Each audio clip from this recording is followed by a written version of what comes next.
Hello, brothers and sisters. Hey, thanks for joining me today. Looks like Keir Starmer's let Lisa Nandy out to talk to the public again. I'm not sure that's a good idea.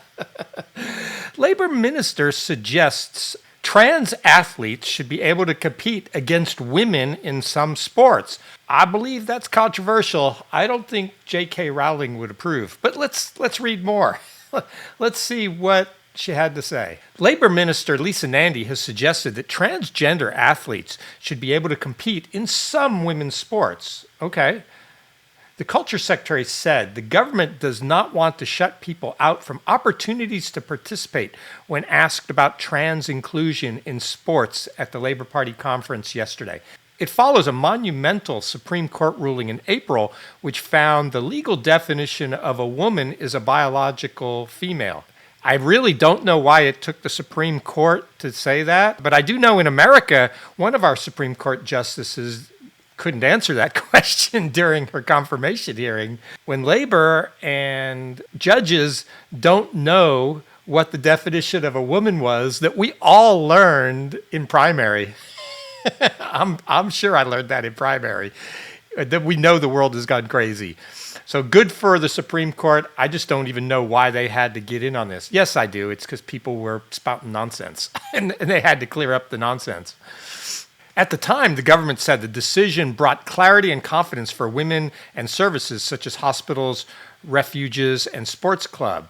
The ruling has had far-reaching implication for sports at all levels, from the elite to the grassroots. Within weeks, the Football Association published a statement stating that trans women would no longer be able to play in women's football in England before England Netball and England and Wales Cricket Board followed suit. Good. But Ms. Nandy said the issue of trans athletes competing alongside biological women is still not clear-cut. Lisa, yes, it is. It's 100% clear-cut. Speaking at the Labour Party conference yesterday, she said the first priority is inclusion, the second, fairness, the third, safety.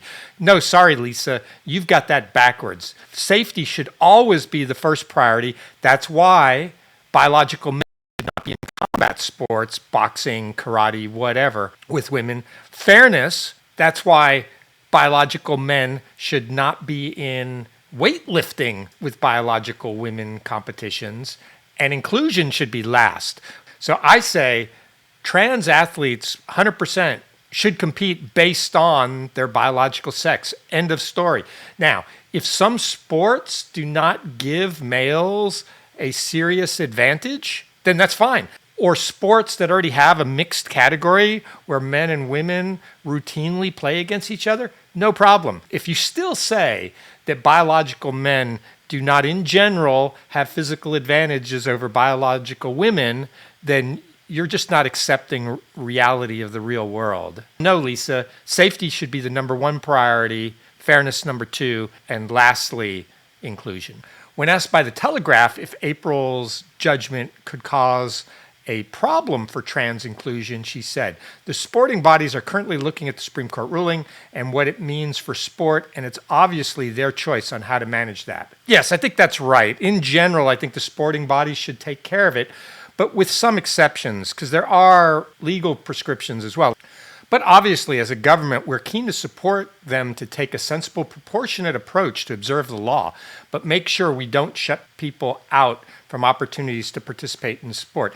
The government does need to get involved when there's law involved. She added that the government wanted to be as inclusive as possible and described the issue as complicated because of physical differences and others. Absolutely.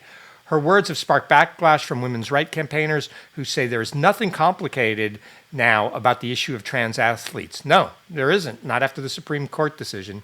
Fiona McEnena, director of campaigns at sex-based rights charity Sex Matters, said the Secretary of State should be demanding that all sports comply with the law and keep everyone male out of their female categories.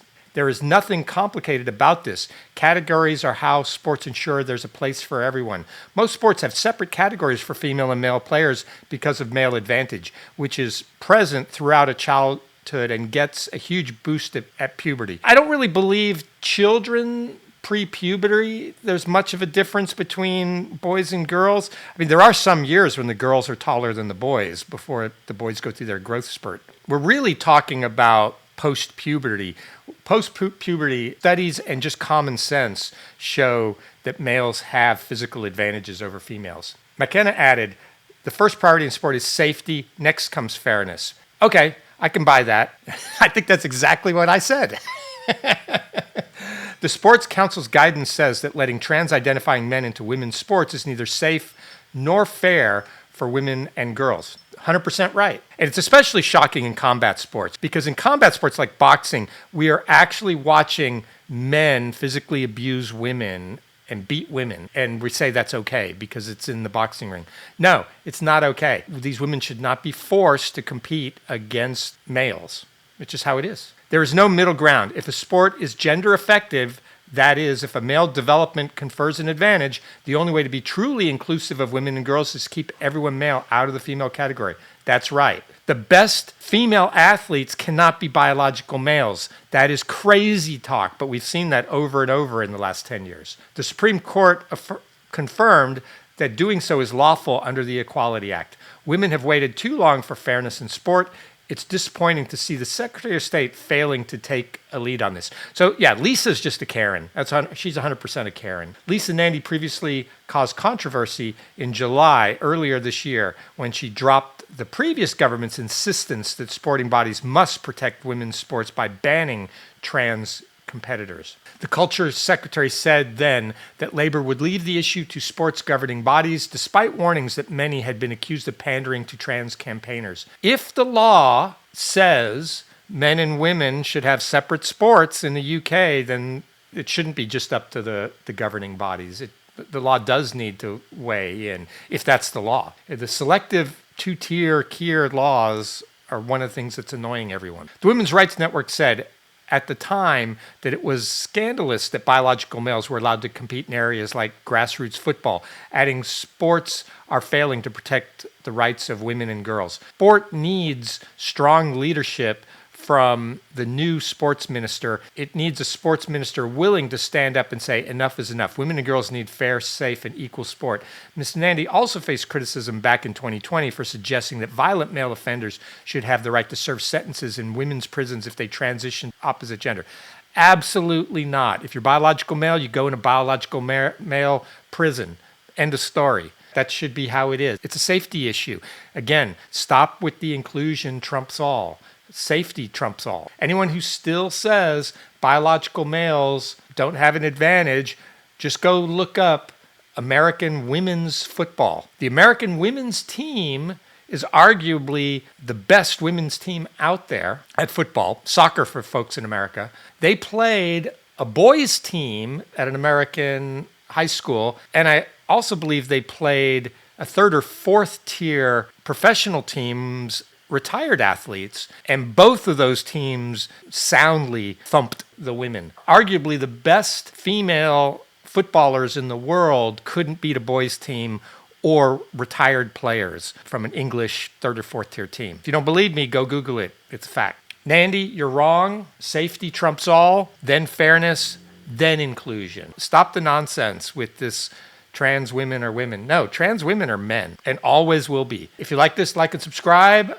If you don't watch me. This one might be spicy. The people fighting for trans rights are definitely not going to like what I said here. Thanks, bye.